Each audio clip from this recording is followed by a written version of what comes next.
Арбаңыздар, өткөн берүүбүздө буга чейин коррупцияга шектелип айып төлөгөндөр, камалып чыккандар, кыскасы мыйзамсыздыкка баргандар мыйзам жазуу үчүн Жогорку Кеңештин депутаттыгына талапкерлигин коюп жаткандарды санап бергенбиз.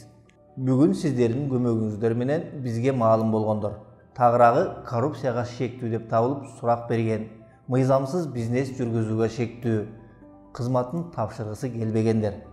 Аталгандардын бардыгы өздөрү мыйзамсыз иш аракетке барышканы менен парламентке келип элдин бакубат жашоосу үчүн мыйзам чыгарып бергилери келгендер. Алар кимдер дебейсизби? Кеп алдыда. Менин аты жөнүм Сайпидин Султаналиев. Видеону аягына чейин көрүңүз.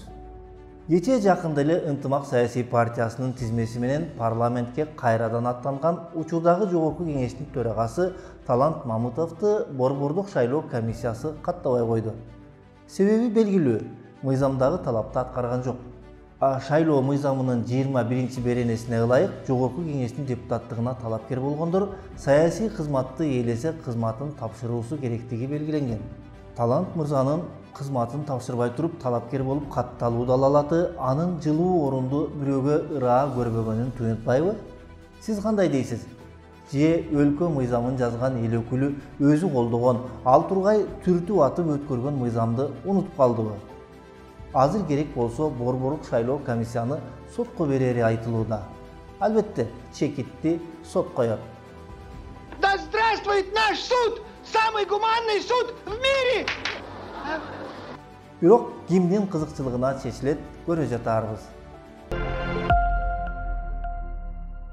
Улукбек Марипов өкмөт башчылыкка келгенде Ноокат районунун акими кызматын аркалаган бир тууган энеси Бакытбек Марипов мени ал адам дайындаган эмес деген шылтоо менен жылуу ордунан козголгусу келген жок. Баш мыйзамдын 89 беренесинин 7 пунктуна ылайык кызыкчылыктардын кагылышын жокко чыгаруу максатында өкмөт башчы Улукбек Марипов инисин кызматтан алган. Креслосун бошоткусу келбеген Бакытбек Марипов учурда номер 5 Ноокат шайлоо округунан мандат алууну самап турат. Мансап дегенде мыйзамды тебелебие жаздаган Бакытбек мырза непадам парламентке келип калса кандай болот деген арсар ой жаралат. Аккулу Бердиев деген Жогорку Кеңеште депутатыбыз бар.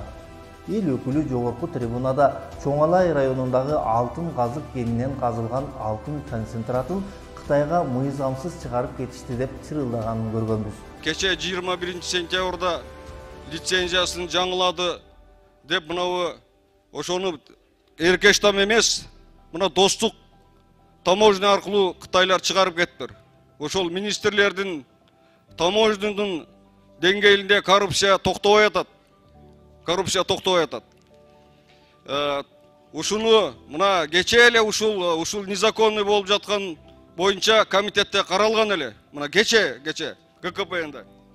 Ушул токтобой атат, урматтуу Курмангул Токторович. Ушуну кимдер күнөөлүү? Арине Аккулу Бердиевдин мыйзамсыз ишкерлигине карата журналисттик иликтөөлөр жүргүзүлгөнүнө да күбө болгонбуз.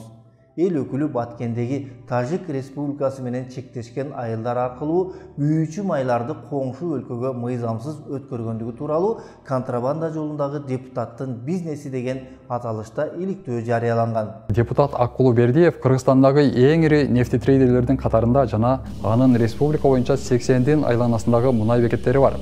Алардын эң көбү жана эң кирешелүүлөрү Тажикстан менен чек аралаш айылдарда жайгашкан. Жергиликтүү тургундардын маалыматында ал мунай бекеттерине барып куюлган майлардын 95% ар кандай мыйзамсыз жолдор менен Тажикстанга чыгарылып кетет. Эл өкүлү буга карата ак да көк да дебеди. Иликтөөнү көргөн эл да, биз да депутаттын мыйзамсыз аракетине иренжип калдык. Ошол Аккулу Бердиев бүтүн Кыргызстан партиясы менен парламентти карай кайрадан аттанган учуру. Жогорку Кеңештин 2 жолку чакырылышынын депутаты. 2010-2012 жылдары парламенттин эл аралык иштер боюнча комитетин, 2013-2015 жылдары коргоо жана коопсуздук боюнча комитетин жетектеген.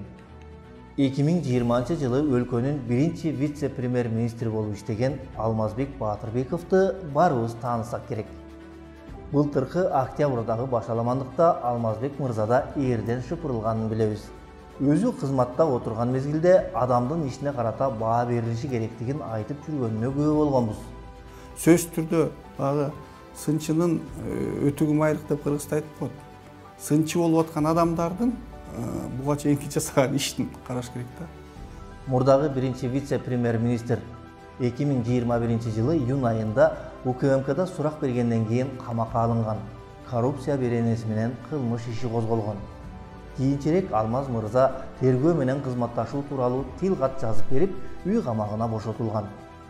Жемкорлукка шектүү саналган Алмазбек Батырбеков азыр Нарын шайлоо округунан кайрадан Ак үйдү карай умтулган кези. Ош шаарынын мурдагы мэри кол чатырын жардамчысына көтөртүп сүрөткө түшкөнү менен таанымал Таалай Сарыбашевди сиз да билсеңиз керек. Ал мэрлик кызматка келгенде эмне убадаларды бергенин, кандай иштер аткарылганын журналист Ыдырыс Исаков элге көрсөткөн.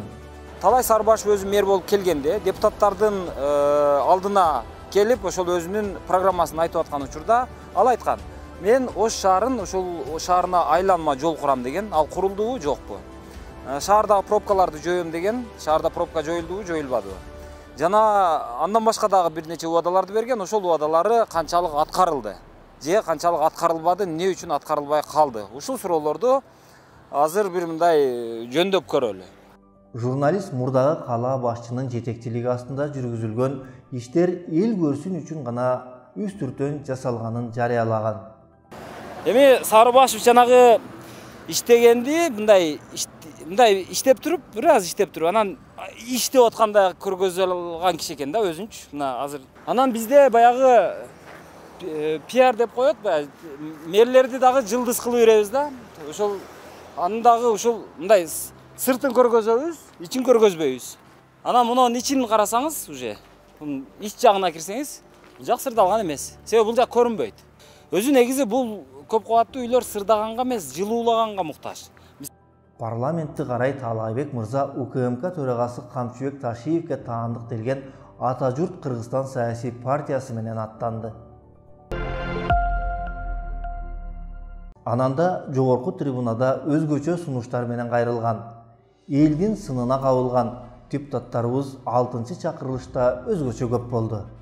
Өзгөчө сунуш демекчи жемкорлук ишти мойнуна алып, казынага айып төлөгөн адамды мамлекеттик маанилүү кызматтарга келүүсүн Шайлообек Атазов, Бактыбек Райымкулов, Мекимбек Абдалиев сыяктуу эл өкүлдөрүбүз аябагандай каалап тургандыгында. Райымбек Матраимов деп атасыңар. Райымбек Матраимовго окшогон менеджерлерди алып келип коюш керек. Биздин кыргыздын мыкты жигиттерин каралап келишет. Мисалы Райым Матраимовго окшогон анын көрө ошондой мыкты инсандарды командага кошуп иштете турган учур келди да. Мен сизден ушуну өтүнөм. Матраимов Райымдан ошол адамдын опутун, тажрыйбасын колдонойлу. Таможнянын жетекчиси, уялбаңыз, сураңыз. Ал адамдын тажрыйбасы бар. Аталган депутаттар өкмөттүн кадр маселесин чечүү максатында кайрадан жогорку кеңештин депутаттыгына аттанды шекилдүү.